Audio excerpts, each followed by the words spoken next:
Fala galera, tudo bem com vocês? Hoje eu vim falar sobre um tema muito interessante, muito importante para nós corredores, que é a frequência cardíaca. Um tema também que gera muitas dúvidas. Eu frequentemente estou respondendo junto aos alunos essas dúvidas sobre frequência cardíaca, então eu decidi gravar um vídeo para explicar para vocês como nós podemos analisar, interpretar os dados dessa métrica de treinamento, quais são as suas utilizações e também as suas limitações, tá bom? Vamos começar então pelo modo como nós aferimos a frequência cardíaca, que normalmente é pelo relógio GPS, que tem ali um feixe de luz que consegue então captar os batimentos cardíacos através da passagem sanguínea pelos vasos que nós temos aqui na pele. Esse método ele é bastante impreciso e não é uma questão de melhorar a tecnologia que vai melhorar também o método de medição. Tem que ser alguma outra tecnologia, porque essa tecnologia do feixe de luz, ela tem as suas limitações, tá bom? Até pela região onde ela afere a frequência cardíaca, tá bom? Então esse é um primeiro problema. Nós temos um desvio padrão muito grande, que chega a mais de 20 batimentos por minuto, para mais ou para menos. Então não é confiável nós analisarmos a frequência cardíaca por essa medição. Ela apenas é uma curiosidade, a gente pode dar uma olhada ali, mas não levar muito assim em consideração aqueles dados de frequência cardíaca do relógio medido no punho. Mas a cinta cardíaca ou fita cardíaca que a gente coloca aqui abaixo do peitoral, essa sim vai te dar uma medição muito precisa. Então, para quem tem essa curiosidade ou mesmo essa necessidade apontada pelo cardiologista por ter uma arritmia e ter a necessidade de monitorar o batimento cardíaco, é fundamental então comprar essa cinta que vai parear com o seu relógio. Aí você vai ter um dado preciso na sua medição de frequência cardíaca, tá? Então, tanto para quem quer acompanhar a frequência cardíaca, essa métrica do treinamento, com mais precisão, e também para aquelas pessoas que precisam mesmo desse monitoramento, a cinta cardíaca então é a melhor maneira e muito precisa para nós aferirmos a frequência cardíaca. Esse é o primeiro ponto. Segundo ponto, as pessoas têm frequências cardíacas diferentes. Existe uma média, o batimento de repouso é 70 batimentos por minuto. Tem gente que vai ter 70 ou mais. Quanto mais treinada a pessoa ela tende a ter uma frequência cardíaca menor, comparado com a sua frequência cardíaca inicial antes do processo de treinamento. Então você tem que comparar consigo mesmo. Então tem maratonistas que têm aí 50 batimentos por minuto de repouso? Sim. Isso significa que ele é muito condicionado? Sim. Isso significa que ele é mais condicionado do que quem tem 60 batimentos por minuto? Não, porque há variações individuais que são anatômicas, fisiológicas, do tamanho do coração, que são genéticas. A frequência cardíaca ela vai ter relação também com o seu peso corporal. Quanto maior o peso, maior o tamanho da pessoa, principalmente o peso, na verdade, pode ser então maior a frequência cardíaca. Um conjunto de fatores muito grandes vão influenciar se a sua frequência cardíaca ela é um pouco mais alta, um pouco mais baixa do que a média.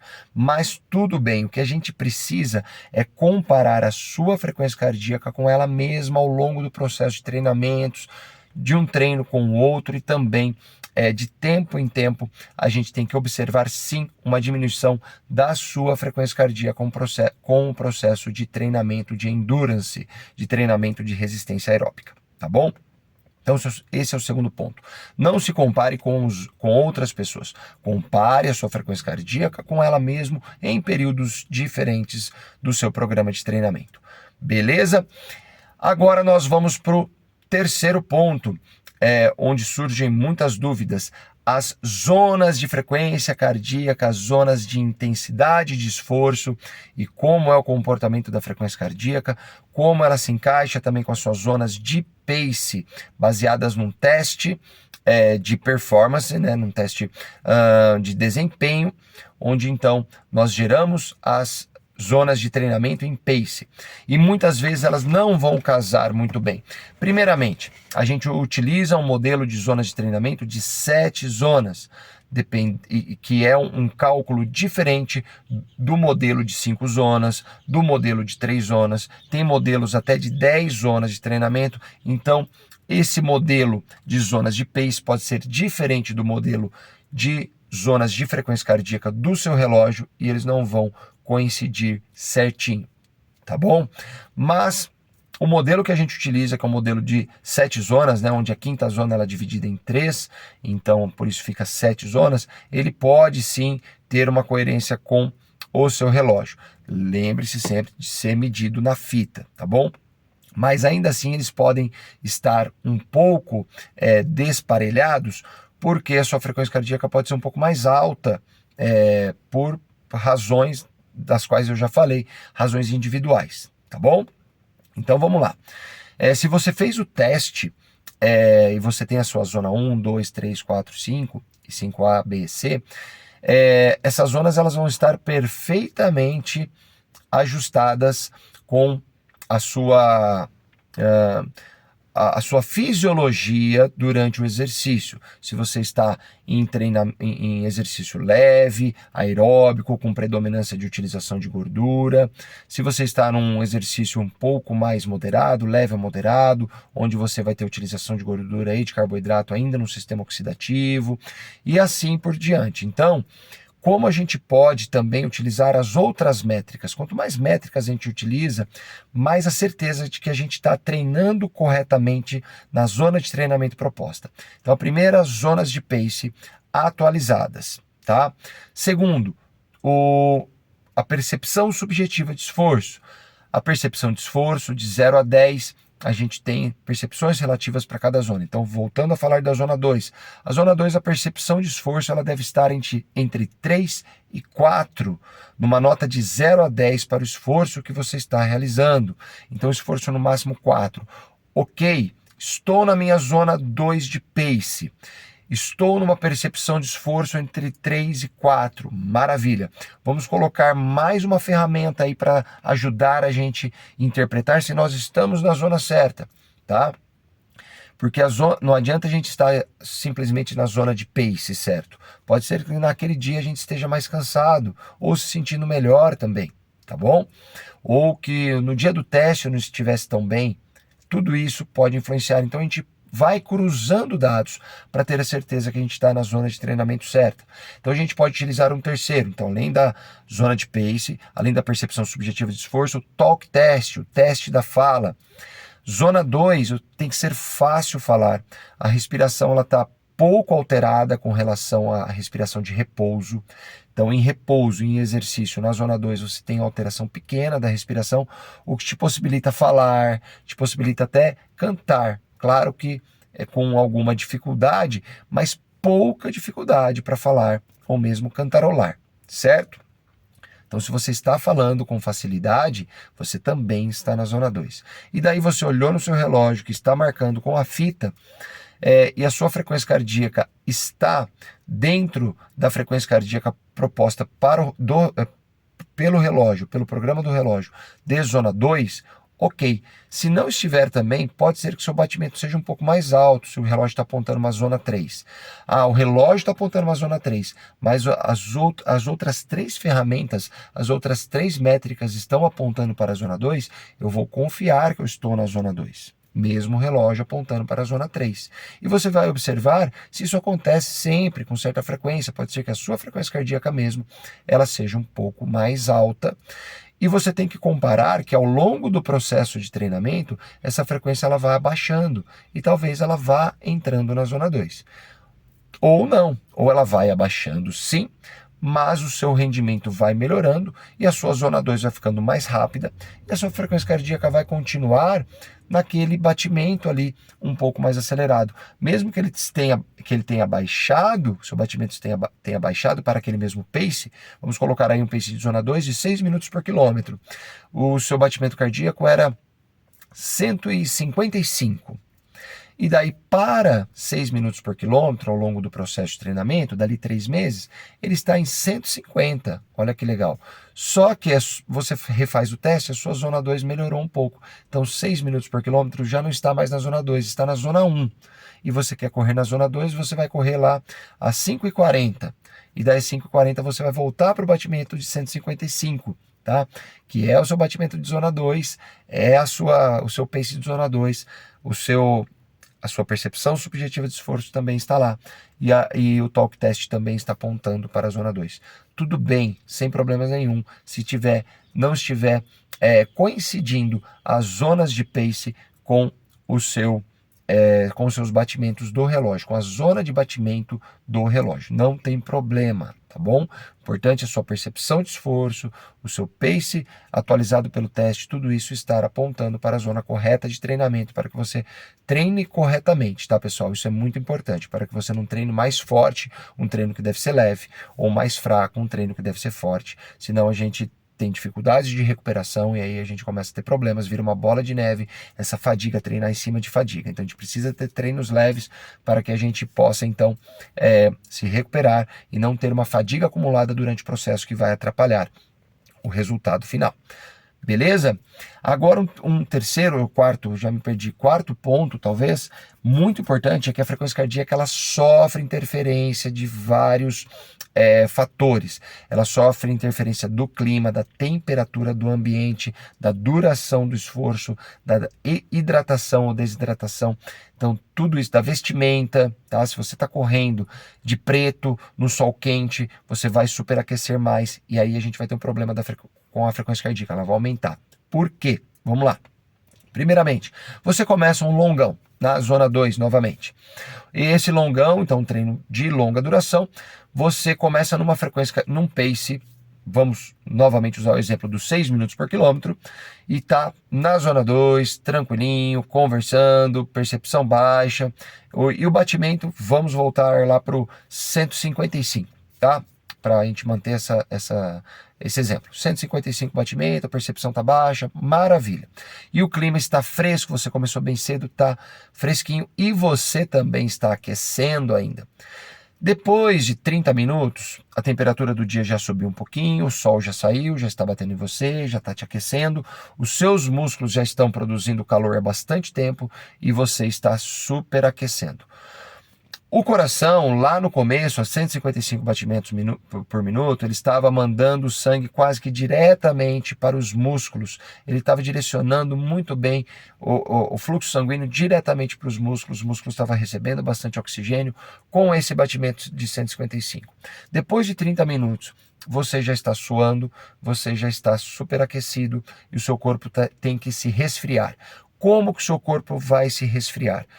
Vai depender muito do coração também. O coração ele vai bombear o sangue para ser refrigerado. E esse sangue refrigerado vai refrigerar também o corpo como um todo, tá bom? Esse é um dos mecanismos de regulação térmica. Então você começa a suar, deixar a pele molhada, o vento bate, leva o calor. Isso é uma das formas de você diminuir a temperatura da periferia, da pele, né? A periferia, a área mais externa do corpo. E o coração estava mandando o sangue certinho para o músculo, ele vai precisar mandar esse sangue ser refrigerado. Onde seria esse radiador que vai diminuir a temperatura do sangue? Na periferia, na pele. Então, vasos sanguíneos vão se dilatar, desviando esse fluxo sanguíneo que estava indo diretamente para o músculo, indo lá para a pele que está geladinha, que está molhada, que tem contato com o ar, com o vento. Vai se refrigerar como acontece com a água do radiador do seu carro. Ela passa então pela serpentina para se refrigerar e o sangue vai passar então pela pele para se refrigerar e manter a temperatura interna corporal também sob equilíbrio. Isso faz com que o seu coração agora tenha um duplo trabalho. mandar sangue rico em nutrientes e oxigênio para os músculos e mandar sangue para ser refrigerado e refrigerar o nosso corpo internamente. Então, como o sangue ele vai ter o coração vai ter duas funções, ele vai ter que bater mais rápido para dar conta dessas duas funções, manter o pace de 6 por mil e ainda mandar o sangue ser refrigerado. Aumento de batimento cardíaco durante o treinamento. Então você começa com uma frequência cardíaca, logo você está em outra e para o mesmo pace, para a mesma intensidade, muitas vezes a mesma percepção de esforço. Se bem que a percepção de esforço ela tende a aumentar também com a duração do exercício. Muito bem. Você continua e o dia vai ficando cada vez mais quente, você vai suando cada vez mais. Você começa a desidratar, perder água e sais minerais. Você pode perder aí 1 litro de água por hora. E muito dessa água vai vir da onde? Do plasma sanguíneo, do sangue. Então você tem um volume sanguíneo X quando você começa e conforme você vai suando, você vai tendo um volume sanguíneo X menos Y. Você vai perdendo o volume sanguíneo. Você vai perdendo água do sangue, plasma sanguíneo, porque ele vai doar essa água para células epiteliais também, para as glândulas sudoríparas produzirem suor, elas precisam de água, e essa água vem da onde? Vem do sangue. Então você começa a ter um menor volume sanguíneo, e com o menor volume, você tem o coração precisando entregar o mesmo trabalho e tendo menos sangue, ele tem que fazer esse sangue girar mais rápido. E para fazer esse sangue girar mais rápido, já que ele está em menor quantidade, ele precisa passar mais vezes pelos tecidos, pelo pulmão, para ser oxigenado, para os músculos, para levarem oxigênio e retirar o gás carbônico e outros metabólitos. Então, aumento de frequência cardíaca também, devido à desidratação. Então você tem que se reidratar muito bem durante a sua atividade, quando estiver em dias quentes. Vestimenta, se você estiver correndo, uma roupa escura, uma roupa que não ajuda você a jogar calor para fora, isso também é importante, ela ajuda a reter calor, então isso pode aumentar a sua temperatura corporal, pode fazer vasodilatação periférica, desviando mais o fluxo sanguíneo, e você pode desidratar muito mais, suando mais, tá? Então jogar a água na cabeça, se refrigerar de fora para dentro, se reidratar muito, vai ajudar você a manter uma frequência cardíaca mais estável, tá? Então ela sofre sim uma interferência e no final do longão você está no mesmo pace e com a frequência cardíaca muito mais alta, a média da sua frequência cardíaca vai acabar ficando alta, tá bom? Por causa desse processo que interfere diretamente na frequência cardíaca, que é a regulação térmica. O que a gente chama de regulação térmica depende muito também do coração, assim como a sua performance aeróbica também depende muito do seu coração, tá bom? Então, resumindo, era isso que eu queria falar para vocês. A frequência cardíaca ela é uma métrica muito importante, sim, mas ela deve ser medida adequadamente por meio da cinta cardíaca. Ela pode ser utilizada para regular a intensidade do esforço, sim, principalmente esforços de longa duração. Esforços de curta duração, a frequência cardíaca ela tem um atraso, né? Ela tem um delay. Então, por exemplo, você fazer um tiro de 100 metros, durante esses 100 metros a sua frequência cardíaca ela vai começar a subir. A hora que você termina, que ela está ainda subindo, tá? Então, quando a gente faz treinos intervalados, dependendo do treino, um Tabata, por exemplo, nem dá tempo da frequência cardíaca subir no início da sessão de treinamento, e também entre as recuperações, quando a recuperação é muito curta, não dá tempo também dela descer. Então em 10 segundos do Tabata, por exemplo, Tabata que é 20 por 10, os primeiros 20 a frequência cardíaca nem sobe direito, e os 10 ela não desce quase nada.